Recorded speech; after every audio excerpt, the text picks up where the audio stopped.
오늘 주님 전에 오신 모든 성도들 위해 하나님의 귀한 은혜가 함께하기를 간절히 바랍니다. 아름다운 찬양을 인하여 감사합니다. 그 사랑 얼마나 크고 놀라운지 우리가 다 알 수 없지만 알아가고 다 닮을 수 없지만 닮아가는 우리의 생애가 되기를 바랍니다.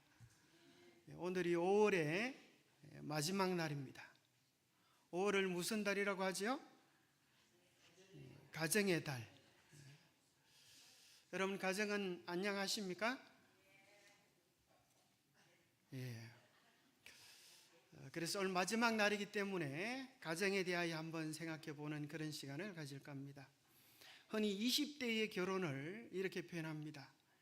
20대는 저 사람만 만나면 정말 행복하겠다 싶어서 이제 결혼으로 들어가는데 환상 속의 시간을 보낸다고 합니다. 그런데 30대를 경험하면서 환멸의 나락으로 떨어진다는 거예요.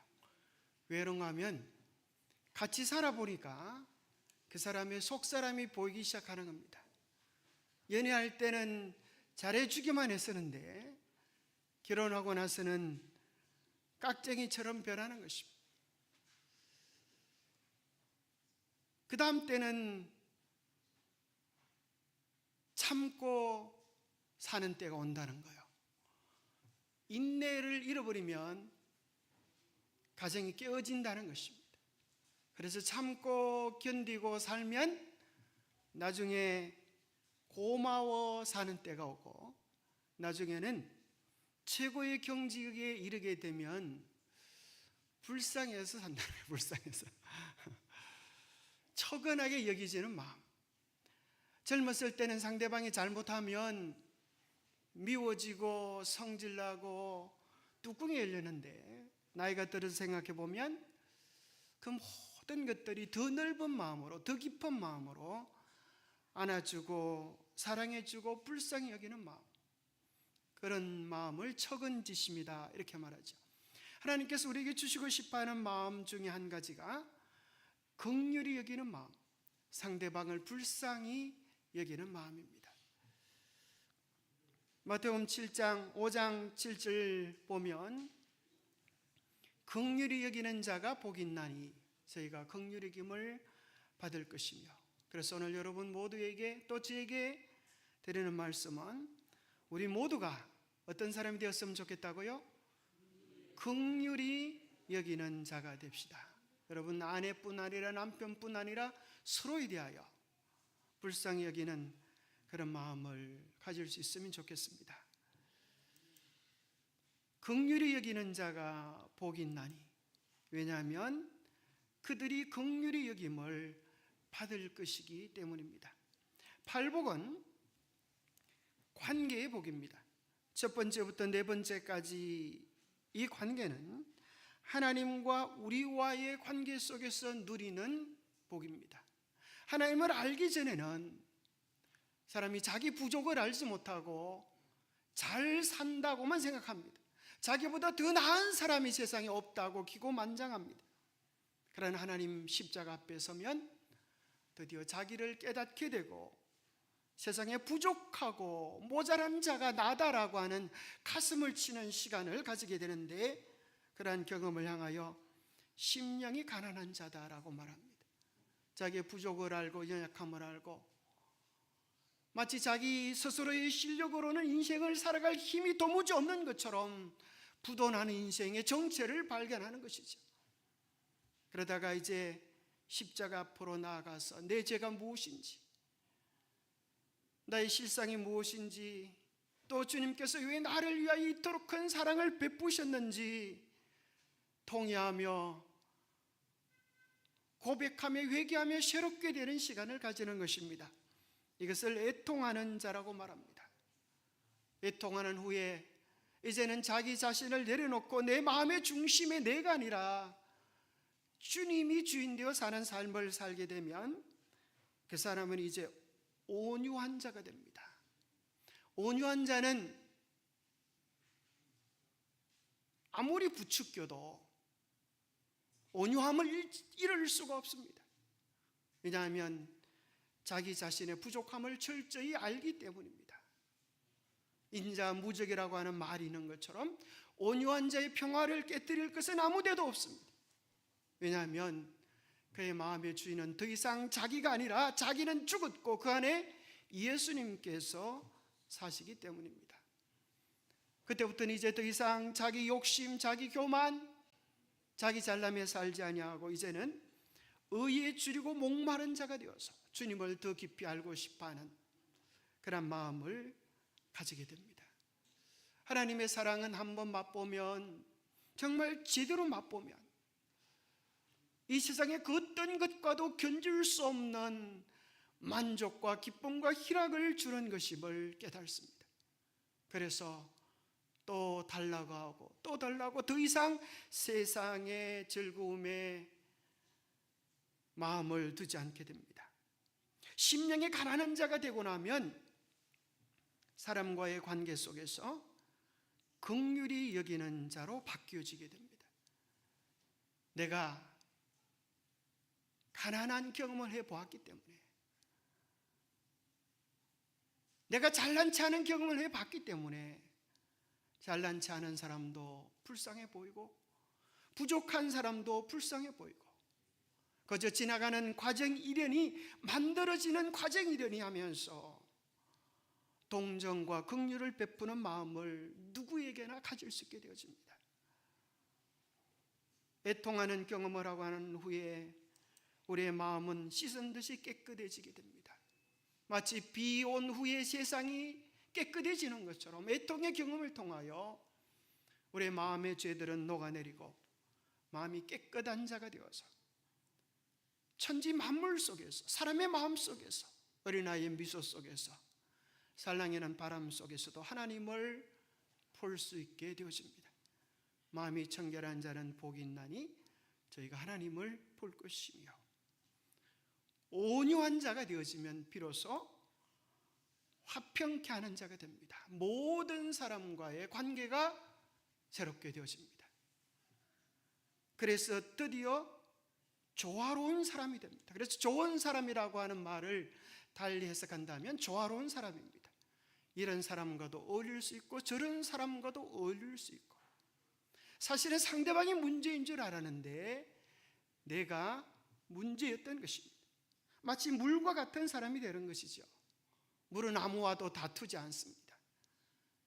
네모 컵에 넣으면 네모제비가 되고 둥근 컵에 넣으면 둥근 물이 되고, 그러나 그 모든 물은 사람을 살리는 중요한 본질을 잃어버리지 않는 것처럼 그는 어떤 사람과도 잘 어울릴 수 있지만 화평을 주고 하늘의 기쁨을 주는 사람으로 변화되어집니다. 그래서 화평케 하는 사람을 모든 사람이 좋아합니다. 모든 사람 앞에 매력적인 사람, 그리운 사람, 마음에 담고 싶은 사람으로 변화됩니다.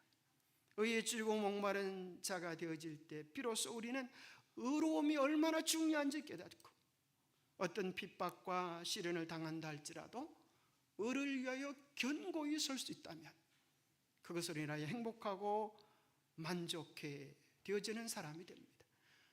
이것이 하나님께서 이 땅에 실현시키고 싶은 당신의 나라의 헌장입니다. 이것이 십계명을 예수님께서 이 땅에 오셔서 본질적으로 해석해 주신 하늘 헌장이라고 소개하기도 합니다. 그 가운데 우리는 오늘 긍휼에 대하여 한번 생각해 볼까 합니다. 이 긍휼이라는 한문이 참 재미가 있습니다. 긍휼은 우리가 흔히 아는 단어로 불쌍히 여기고 동정하는 마음이다라고 생각하는데요, 긍이라고 하는 글자라고 하는 걸 살펴보면 희한하게도 그 단어 속에 창이 들었어요. 창모자입니다. 창모자, 이게 아들 저자가 아니고요. 그래서 이것은 형성 문자인데 하나는 뜻이고 하나는 소리입니다. 창 옆에다가 이제 금, 이 금자는 발음을 위하여 집어넣은 것입니다. 이 글자는 창자로라는 의미를 가지고 있는 글자입니다. 긍자는 창자로예요. 그리고 모자를 가만히 보고 휼자를 가만히 보면 마음 심자에다가 세상에 피혈자가 거기 들어 있습니다. 마치 십자가상에서 옆구리가 찔리고 그분의 심장이 터지고 피를 쏟아내시는 주님의 모습을 그려주는 듯 하지 않습니까? 자기를 죽이는 자들을 향하여, 비난하는 자들을 향하여, 모욕하는 자들을 향하여, 조롱하는 자들을 향하여 어떻게 그러실 수 있습니까? 우리 같으면 당장 내려와서 볼태기를 몇 개라도 치고 다시 올라가고 싶지만 주님은 그들을 향하여 긍휼의 마음을 베푸시는 것입니다. 불쌍히 여기는 마음을 베푸시는 것입니다. 뭐라고 말씀하십니까? 아버지, 저들의 죄를 용서하여 주옵소서. 자기가 무슨 일을 하는지 무슨 짓을 하는지 알지 못하고 있을 뿐입니다. 하나님, 저들을 용서해 주시옵소서. 그것이 주님의 마음이었습니다. 긍휼의 마음. 어쩌면 하나님의 마음 중에 가장 깊고 견고한 마음이 긍휼이 아닐까 생각합니다. 우리는 흔히 사랑이 하나님이라고 노래 부르지만 사랑보다 더 깊고 견고한 것이 긍휼의 마음처럼 여겨집니다. 긍휼이라고 하는 히브리 단어는 엘레에몬인데 불쌍히 여기다, 자비나 동정을 베풀다라는 의미입니다. 그런데 이것이 구약으로 넘어가면 구약 속에서는 더 깊은 의미를 가집니다. 히브리어로 라함이라고 하는 것인데 이 라함이라고 하는 단어는 자궁을 의미하는 레헴에서 유래되었다는 거예요. 이것은 뭘 얘기하는가 하면 여러분, 자궁 속에 있는 아기를 향한 어머니의 사랑 같은 거예요. 자녀를 향해 느끼는 깊고 본능적인 애착과 연민, 창자가 끊어지는 듯한 불쌍히 여기는 마음, 그것이 하나님께서 우리 모두를 향한 긍휼의 마음이라는 거예요. 여러분, 갓난 아이가 갓 태어났을 때 얼마나 정말 애처로워 보이고, 그죠? 얼마나 가엾어 보이고, 정말 만지면 터질세라, 그죠? 그런 마음, 마치 어머니가 아이를 보면 한없이 쏟아져 나오는 그 마음이 하나님께서 우리를 향한 마음이라는 겁니다. 그리고 그것의 또 다른 표현은 헤세드, 많이 들어보셨죠? 헤세드. 이것은 사랑, 자비, 인자, 은혜, 친절, 신실함, 충성스러운 사랑으로 표현될 수 있는데 이것은 언약에 기초한 변함없는 영원한 사랑, 확고부동한 사랑을 묘사합니다. 우리 하나님은 어떤 하나님이다? 긍휼의 하나님이다. 마치 어머니가 아이를 불쌍히 여긴 처럼. 아이가 잘못하면 부모는 이 아이놈아 너 왜 이래? 아이와 더불어 다투고 싸우지 않습니다. 오히려 무슨 마음을 가져요? 내가 부족해서 아이가 저렇게 되었나 보다. 아이의 모든 허물과 잘못을 자기가 끌어안고 고통하는 것입니다. 우리 하나님의 마음이 그러한 마음이라는 거죠. 모세가 하나님께 이렇게 말했습니다. 하나님, 당신의 영광을 보여주십시오. 당신이 어떤 분인지 정체를 좀 알고 싶습니다. 하나님의 실상을 좀 직면하고 싶습니다. 그렇게 할 때 하나님께서 당신을 보여주셨습니다. 형체로 보면 모세가 죽어서 사라질 수밖에 없기 때문에 하나님은 당신의 이름을 선포해 주셨습니다. 뭐라고 표현하시는가 하면 나는 은혜 베풀 자에게 은혜를 베풀고 긍휼히 여길 자에게 긍휼을 베푸느니라. 긍휼의 하나님으로 당신 자신을 나타내십니다. 34장에도 다시 이야기합니다. 하나님께서 다시 한번 십계명을, 깨어진 십계명을 다시 한번 기록하시면서 여호와 이름을 선포하시면서 여호와께서 그의 앞으로 지나시며 선포하시되 여호와로라 여호와로라, 자비롭고 은혜롭고 할 때의 은혜가 했어야 됩니다. 노하기를 더디하고 인자와 진실이 많도다. 1000대까지 인자를 베풀며 악과 과실과 죄를 용서하리라.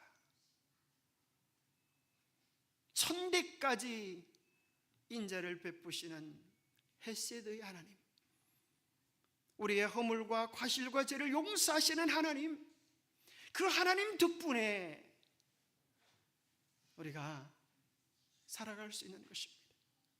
우리 하나님이 헤세드 하나님이라고 하는 사실에 인하여 감사하시게 되기를 바랍니다. 하나님께서 만약 당신의 공의만을 생각하시고 죄를 짓는 그 순간 엄벌에 처하신다면 다음 주 안식일날 이곳에 와서 예배 드릴 수 있는 사람이 몇이나 되겠습니까? 그분의 긍휼 때문에, 그분의 자비 때문에, 그분의 용서함 때문에, 그분의 사랑 때문에 우리가 살아갈 수 있는 것입니다. 그래서 시편 136편은 놀랍게도 하나님의 인자하심을 찬양하는 시로 이루어져 있는데, 이 시는 26절까지 이루어져 있지만 그 모든 시의 마지막 후렴이 그 인자하심이 영원하미로다라고 찬양합니다. 하나님의 용사심과 베푸시는 자비가 우리처럼 변덕스럽지 아니하고 우리처럼 짧지 아니하고 영원하다는 겁니다. 제가 앞에 있는 것들을 읽을 테니까 여러분들은 그 인자심이 영원하미로다 박자를 맞춰서 한번 해보시겠습니까? 여호와께 감사하라, 그는 선하시며 신들 중에 뛰어난 하나님께 감사하라, 주들 중에 뛰어난 주께 감사하라, 우리를 비천한 가운데에서도 기억해 주신 이에게 감사하라, 우리를 우리의 대적에게서 건지신 이에게 감사하라, 모든 육체에게 먹을 것을 주신 이에게 감사하라, 하늘의 하나님께 감사하라. 오늘도 우리의 죄를 용서하시고 또 용서하시는 긍휼의 하나님께 감사하라. 정말 하나님의 인자하심이 영원하심에 대하여 우리는 감사하고 더 감사해야 합니다. 개인의 생애를 이끄시는 하나님에 대해서도 이렇게 인자한 하나님이라고 표현되어 있습니다. 우리가 잘 아는 시편 23편의 절정은 여기서 이루어집니다. 나의 평생의 선하심과 뭐가요? 인자심이 나의 평생의 선하심과 인자심이 반드시 나를 따르리니 내가 여호와의 집에 영원히 살리로다. 우리가 잘나서 그런 것이 아니라 주님의 인자심 때문에 우리가 하나님의 집에 영원히 살 수 있게 되겠다고 말씀합니다. 시편 31편 16절에 보면 주의 사랑하심으로 나를 구원하소서. 이 사랑하심이 주님의 인자함입니다. 우리가 구원받는 것도 주님의 은혜 때문에, 주님의 용서함 때문에. 시편 5편 7절에 보면 오직 나는 주의 풍성한 사랑을 힘입어 주의 집에 들어가 주를 경외함으로 성전을 향하여 예배하리이다. 그렇게 말해주고 있습니다. 그러면 하나님께서 우리에게 기대하시는 것이 무엇인가? 인자하신 하나님께서, 긍휼이 많으신 하나님께서 우리에게 기대하는 것이 무엇인가 하면, 긍휼을 네가 힘입었으니 너도 너 삶의 입장에서 긍휼을 연습해 보라는 것입니다. 사람아, 주께서 선한 것이 무엇임을 내게 보이셨나니 여호와께서 내게 구하시는 것은 오직 한 가지야. 정의를 구하며 인자를 사랑하며 겸손히 내 하나님과 함께 행할 것이 아니냐. 그죠? 너무나 감사하지. 우리에게 큰 인자와 사랑을 베푸셨기 때문에 너희도 나의 이 마음을 가지고 나의 사랑을 확장시키고 나타내기를 원하노라. 표현할 수 없어도 나 표현하리라. 사랑할 수 없어도 사랑하리라. 다 할 수 없어도 주님의 사랑을 알아가기를 계속하는 우리의 삶이 되기를 바랍니다. 탈무드에 보면 이런 이야기가 있습니다. 유태인의 지혜의 이야기들이 모아져 있죠. 어떤 아버지가 아들에게 말하기를 이웃집에 가서 칼을 좀 빌려오라고 말합니다. 아들이 아버지의 말을 듣고 이웃집에 가서 칼을 빌려달라고 요구하는데 이웃집이 이렇게 이야기하는 겁니다. 칼이 우리 집에 있지만 빌려줄 수 없다. 그러는 거예요. 있지만 빌려줄 수 없다. 아주 거절을 당하고 서운하게 아들이 집으로 돌아옵니다. 그리고 며칠 후에 바로 그 이웃집이 칼을 빌리러 왔습니다. 어떻게 해야 되겠습니까? 탈무드에 나오는 이야기 어떻게 해야 되겠습니까? 그때 아버지가 아들에게 빌려주라고 이야기합니다. 그러나 아들이 항의를 했습니다. 아버지, 저 집은 며칠 전에 제가 칼을 빌리러 갔는데 주지도 않고 구박까지 했는데 아버지 왜 바보같이 우리는 무시당하면서 또 빌려주라는 말입니까? 그때 아버지가 이런 중요한 말을 합니다. 저 집에서 빌려주지 않았기 때문에 우리도 빌려줄 수 없다면 이것은 복수다. 저 집에서 빌려주지 않았지만 그래도 우리는 빌려준다라고 생각하며 빌려주면 그것은 정오다. 그러나 전에 거절당한 것은 깨끗이 잊어버리고 빈 마음으로 칼을 빌려줄 수 있다면 이것이 바로 긍휼이다. 여러분 어떻습니까?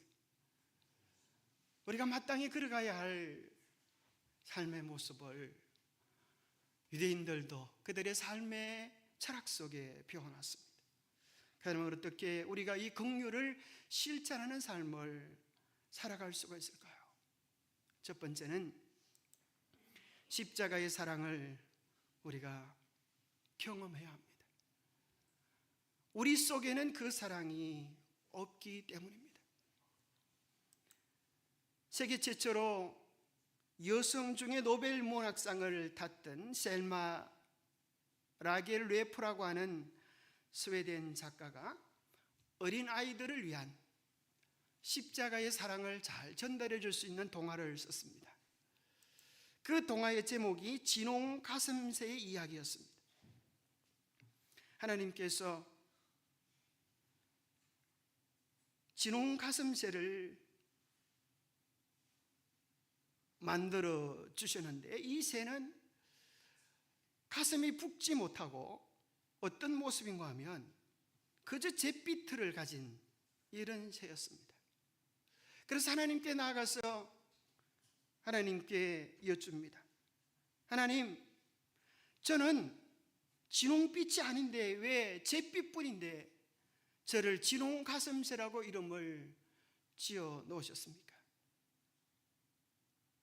하나님께서 이렇게 답변하셨다는 거예요. 내가 그렇게 불렀으니 너의 이름이 될 것이다. 지금은 그렇지 않지만 네가 언젠가 참 사랑이 무엇인지를 비로소 깨닫게 될 때 그 이름에 합당한 깃털을 가지게 될 것이다. 그래서 이 잿빛새가 진홍새의 깃털을 얻기 위하여 애를 무지셨습니다. 장미가시를 가지다가 가슴을 찔러 보기도 하고 새빨간 물감을 칠해 보기도 했지만 번번이 실패하고 맙니다. 심장이 뜨거워지도록 다른 새와 사랑을 해보고 가장 화려한 노래를 연습하고 불러봐도 색깔이 진홍빛으로 변하지 않는 겁니다. 그러던 어느 날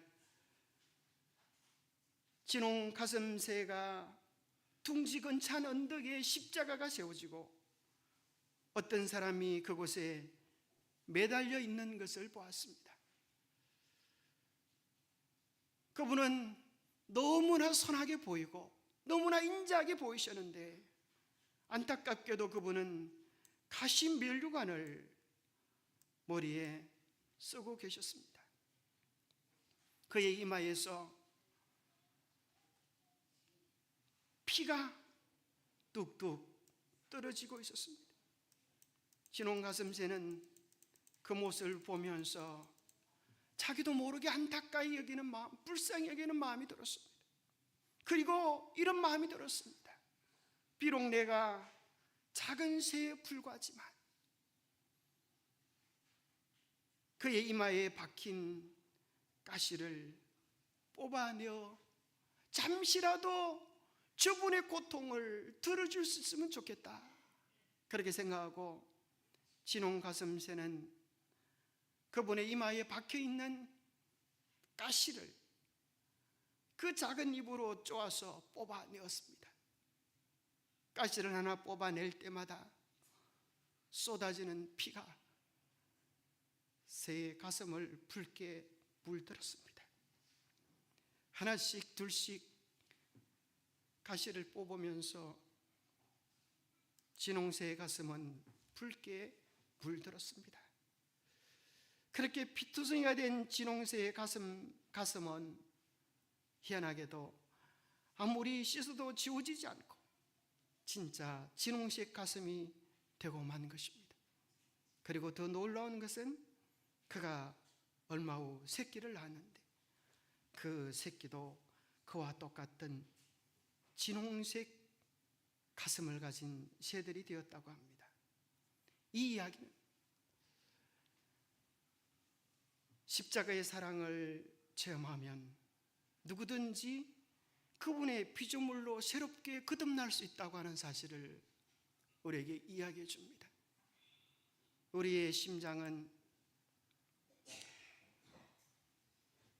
자기만을 사랑하는 검고 냉랭한 심장이지만 주님의 십자가를 경험하면, 주님의 참 사랑을 경험하면 우리도 레겔레포의 이야기처럼 사람들에게 십자가의 사랑을 나누어 줄 수 있다는 이야기죠. 그런 마음, 그런 심정으로 살아가라고 이야기해 주고 계십니다. 두 번째, 주님은 우리에게 이렇게 말합니다. 다른 사람을 긍휼의 마음으로 섬기라. 십자가를 경험한 다음에 긍휼의 마음으로 우리가 섬기라고 말씀합니다. 미국의 뉴욕시 퀸즈에 가면 라가디아라고 하는 공항이 있다고 합니다. 맨하탄에서 가장 가까운 공항인데요, 이 공항의 이름이 라가디아로 바뀌어진 이유는 이곳에 있는 한 사람의 이름을 따쓰는데요, 이 사람의 이름은 피어렐로 헨리 라가디아라고 하는 분이셨는데 뉴욕 시장으로 3번 동안 역임하셨습니다.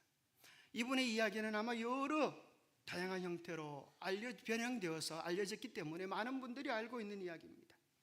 어느 날 라가디아가 판서로 있을 때 어떤 노인이 빵을 하나 훔쳐 먹었습니다. 그리고 그를 재판하게 되었는데요, 당신은 왜 빵을 훔쳐 먹었습니까? 그렇게 이야기할 때에 이 노인이 이렇게 대답합니다. 나는 나흘을 굶었습니다. 그러다 보니 그때부터 내 눈에 아무것도 보이지 않았습니다. 그저 저는 그것이 옳은 것인지 그런 것인지를 생각할 겨를이 없었습니다. 그저 살기 위하여 빵을 훔쳐 먹었습니다. 그래서 그 판사가 그 불쌍한 노인을 동정도 하지 않고 엄중하게 벌을 내리는 것입니다. 아무리 그래도 당신은 빵을 훔쳐 먹었기 때문에 벌금 10달러에 처합니다. 엄청난 판결을 내린 것입니다. 사람들은 도무지 이해할 수 없습니다. 어떻게 저렇게 냉정한 판사일 수 있는가? 방청객들은 술렁이기 시작했습니다. 그때 판사는 자신의 지갑에서 10달러를 내며 이렇게 말했습니다. 그 벌금은 내가 대신 내겠습니다. 내가 그 벌금을 내는 이유는 그동안 내가 좋은 음식을 많이 먹은 죄에 대한 벌금입니다. 나는 그동안 좋은 음식을 너무나 많이 먹고 살았지만 이 불쌍한 사람이 어렵고 힘들 때에 도와주지 아니했습니다. 그것을 몰랐습니다. 그래서 내가 벌금을 대신 내겠습니다. 그리고 판사는 방청객을 향하여 이 노인이 밖으로 나가서 다시 빵을 훔치는 일이 일어나지 않도록 뜻이 있는 분들은 스스로에게 벌금을 내십시오. 그렇게 해서 모자를 돌린 다음에 그 모자를 정말 열어보니까 이 사람이 다시 재기할 수 있는 넉넉한 돈이 되었습니다. 그래서 이 사람의 판결을 수많은 사람들이 잊고 싶지 않아서 이 사람의 아름다운 이름으로 공항 이름을 정한 것입니다. 우리가 다른 이들을 긍휼한 마음으로 섬기는 일은 실제로 그 사람을 섬기는 일일 뿐 아니라 우리 주님은 하나님을 섬기는 일이며 또한 하나님의 긍휼하심을 받는 복의 길이라고 우리에게 말씀해 주고 계십니다. 마지막 세 번째는 원수에게 긍휼을 실천하라는 것입니다. 원수에게 긍휼을 실천하라. 산상본 21페이지 22페이지에 보면 사람의 마음은 날 때부터 냉랭하고 어둡고 사랑이 없다. 그러므로 사람이 자비와 용서의 정신을 나타낼 때는 언제나 자기 스스로 그렇게 하는 것이 아니고 그의 마음에 역사하는 성령의 가마를 통해서 하게 된다. 이 일은 사람이 결단한다고 되어지는 것이 아니라 하나님의 성령이 함께할 때만 할 수 있는 일입니다. 우리는 그 일을 도무지 할 수가 없는 것입니다. 그래서 우리가 할 수 있는 한 가지 방법은 그를 용서할 수도 없고 자비를 베풀 수도 없기 때문에 우리가 할 수 있는 일은 기도 시간에 원수를 꼭 붙잡고 하나님께 데려가 그분께 맡기는 것입니다. 그러면 그분께서 나의 원수와 영혼의 원수의 긍휼을 베풀어 주실 것입니다. 내 원수를 위하여 기도하라. 주님께서 말씀하셨습니다. 넬슨 만델라라고 하는 정말 용서, 화해의 상징적인 인물이 있습니다. 이분은 백인 치하 동안에 27년간 감금되어져서 고생을 하다가 그가 다시 정권을 잡게 되었을 때에 사람들은 백인들을 향한 대학살이 있을 것이라고 생각했습니다. 왜냐하면 이 사람이 당했던 정말 고통과 지나온 생활들은 정말 지옥스러운 것이었기 때문입니다. 1964년 그는 사실 종신형을 선고받았었습니다. 저리의 고도 루벤 섬 감옥에서 투옥된 사람이었습니다. 감옥은 두 다리를 뻗고 제대로 누울 수도 없는 좁은 방, 찌그러진 양동이 하나 감방 구석에 변기로 던져져 있었습니다. 면회와 편지는 6개월에 한 번 정도 허락되었습니다. 간수들은 글빛하면 끌어다가 고문하고 짓밟고 폭력을 가했습니다. 이미 사람으로서의 품격과 지위는 상실되었고 견딜 수 없는 모욕과 고통은 말로 표현할 수가 없었습니다. 그가 감옥에 끌려간 후 그의 아내와 자녀들은 살던 집을 빼앗기고 흑인들이 모여 사는 변두리 땅으로 쫓겨났습니다. 감옥살이 4년째 되던 해에 그의 어머니가 돌아가셨습니다. 그 이듬해 그의 큰아들이 교통사고로 세상을 떠났다는 소식을 들었지만 그는 장례식에도 참여할 수 없고 그저 울부짖는 시간을 보냈습니다. 감옥살이 14년이 되던 해에 큰딸이 결혼해서 아기를 데리고 할아버지에게 면회를 왔습니다. 큰딸이 말을 했습니다. 할아버지, 아버지, 할아버지니까 아기 이름을 좀 지어주세요. 아버지는 말없이 뗏물이 찌든 윗주머니에서 꼬깃꼬깃 구겨진 종이 조각을 꺼내 딸에게 건네주었습니다. 딸은 종이 조각에 쓰여진 글자를 보는 순간 눈물을 쏟아낼 수밖에 없었습니다. 그 절망 속에서 사는 아버지가 고향의 언어로 아저위라고 하는 희망이라고 하는 글자를 적었기 때문입니다. 딸의 딸의 이름이 희망이 되어진 것입니다. 그녀는 온갖 치욕을 다 당하면서 13년간이나 더 옥살이를 해야만 했습니다. 1964년부터 90년까지 무려 27년간을 옥살이하고 44세에 억울한 감옥살이를 시작해서 71세에 풀려난 것입니다. 정말 좋은 시절을 다 보내고 인생을 망가뜨리고 그렇게 짓밟은 백인들에 대하여 그는 어떤 반응을 할 것인가에 대하여 많은 사람들이 기대했습니다. 진실과 화해위원회를 만들어서 사람들의 잘못을 용서하고 화해해 주는 일을 시작한 것입니다. 사람들은 도무지 이해할 수 없는 일이었습니다. 진실과 화해위원회에서 죄를 용서받는 일은 간단했습니다. 수많은 사람들은 그가 복수의 신념으로 백인들을 학살할 것을 기다렸지만 그는 전혀 반대의 생각을 한 것입니다. 복수를 하지 않고 오히려 압제의 흉한 진실을 그대로 밝히는 매우 창의적인 방법이었습니다. 그 규칙은 간단했습니다. 누구든지 아무리 흉악한 죄를 저질렀다 하더라도 백인 경찰이나 군인들이 자발적으로 원고 앞에서 자신의 죄를 낱낱이 자백하면 그 범죄를 인해 결코 재판하거나 처벌하지 않는다고 하는 것입니다. 누구든지 자기의 죄를 고백하게만 하면 다 용서해 주겠다는 것입니다. 남아프리카에는 정의보다 치유가 더 필요하다. 망각하지는 말되 용서하라. 이것이 수십 년 동안 남아프리카의 고통을 치유하는 치유의 단어가 되었습니다. 정의보다는 치유가 더 필요하다. 누가 옳고 그러냐가 문제가 아니라 용서하고 사랑하고 회복하는 것만이 우리가 해야 될 일이다. 어느 날 이런 일이 있었습니다. 정말 도무지 표현할 수 없는 죄를 저지른 사람이 있었습니다. 어느 날 청문회 자리에서 반더브렉이라고 하는 백인 경찰이 나와 자기의 죄를 털어놓았습니다.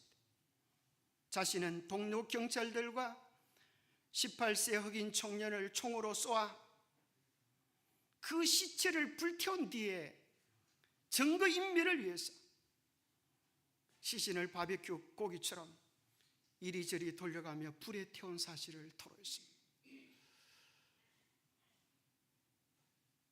8년 후에 게다가 이 반더브렉이라고 하는 사람은 다시 그 집으로 가서 그 청년의 아버지를 체포했는데 더 악질적인 것은 청년의 아버지를 불태워 죽일 때에 그 청년의 어머니로 하여금 그 끔찍한 장면을 강제로 지켜보도록 했다는 것입니다. 인간이 저지를 수 있는 가장 잔혹하고 무자비한 범죄를 저지른 것입니다. 그를 어떻게 용서할 수 있겠습니까? 그런데 이 고백을 들은 아이의 엄마, 이 사람의 아내가 이렇게 말합니다. 반더브렉 씨는 제 가족을 모두 죽였습니다. 이분이 흑인이에요. 그러나 저에겐 아직도 사랑이 많습니다. 한 달에 2번 그가 우리 집에 와서 하루를 여기서 하나 빠진 얘기를 좀 들려드려야 되겠습니다. 이제 재판을 합니다. 이 얘기를 하고 나서 이제 이 부인에게 자기 남편을 불태움을 당한 이 부인에게 이야기합니다. 당신이 이 사람에게 요구하는 것이 있습니까? 물어보니까 내 자녀와 남편을 불태워 죽였지만 그들을 장사해야 되겠기 때문에 그 죄를 좀 가져다 주면 내 지금이라도 내 가족을 평안히 묻을 수 있겠습니다. 그 요청을 한 다음에 이렇게 말했습니다. 반드브렉 씨는 제 가족을 모두 죽였습니다. 그러나 제게는 아직도 사랑이 많습니다. 한 달에 2번 그가 우리 집에 와서 하루를 보내어 주었으면 합니다. 내가 이 사람의 어머니 노릇을 할 수 있게요. 내가 반드브렉 씨가 하나님의 용서를 받았다는 것과 나도 그를 용서한다는 사실을 알았으면 좋겠습니다. 내가 그를 사랑했다는 것을 반드브렉 씨가 알 수 있도록 그를 안아주고 싶습니다.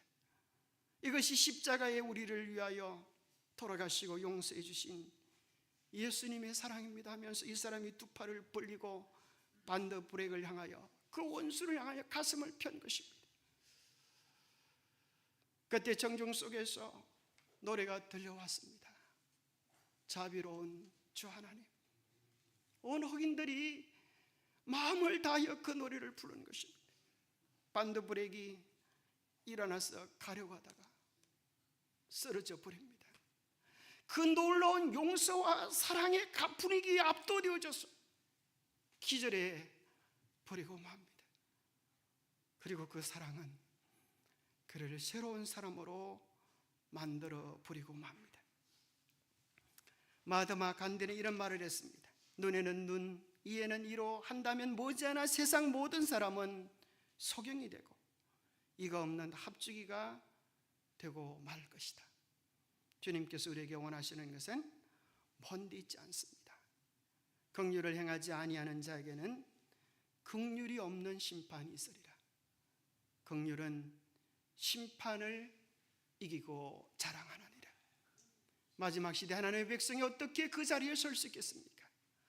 우리가 베푸는 긍휼이 우리에게 돌아올 것입니다. 우리가 어떻게 하나님의 성품을 가질 수 있겠습니까? 긍휼히 여기는 자는 하나님의 성품에 참여하는 자들이다. 그러므로 그들 안에는 하나님의 자비로운 사랑이 나타난다. 무한한 사랑이신 하나님과 일치되는 마음을 가진 모든 사람은 남을 교화시키기 위해서는 힘을 쓰되 남을 정죄하지 않는다. 영혼 속에 거하는 그리스도는 결코 마르지 않는 셈이다. 그분께서 거하시는 곳은 어디나 자비가 흘러 넘치게 될 것이다. 우리 모두가 그런 자비의 셈이 되기를 축복합니다.